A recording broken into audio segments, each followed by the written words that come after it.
A lonely, wealthy single woman strutted into the supermarket like a proud cat. But she wasn't there to shop for groceries. She was looking for a romantic encounter, and fate didn't disappoint her. In front of the vegetable aisle, she met a man who radiated a refreshing charm. A man who buys groceries at 6 in the morning is surely more reliable than those smooth talkers in late-night bars. Annie felt a surge of excitement. His presence seemed to brighten the entire supermarket. But little did she know, this seemingly ordinary encounter would completely change her life. Annie took the initiative to strike up a conversation, and after just a few exchanges, they confirmed that they were both single. Blake was captivated by Annie's lively and playful energy. There was no way he was going to let this opportunity slip away. How about coffee?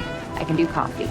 They had breakfast together and set a date for Thursday night. Everything seemed too perfect, and Annie was so thrilled she couldn't help but dance with joy.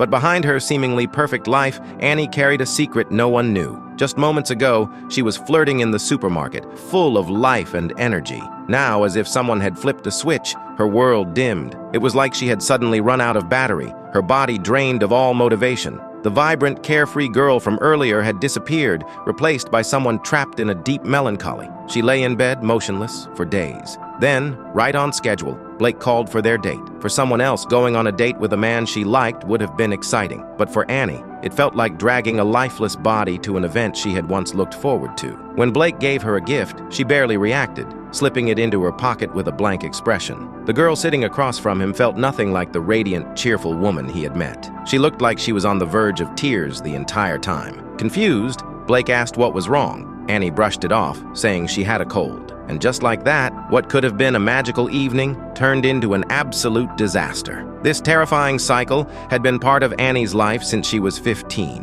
One day, she suddenly found herself unable to get out of bed. What she thought would pass in a few hours stretched into weeks. Her parents assumed she was sick. At school, Annie could laugh, chat, and appear full of life, but the moment she returned to her room, she curled into herself, shutting out the entire world. She thought as long as she hid the depressed side of her and only showed people the perfect version, everything would be fine. But one by one, she kept losing the people who entered her life. One moment, she was in heaven. The next, she was in hell, never truly existing in between. That was the cruel reality of living with bipolar disorder.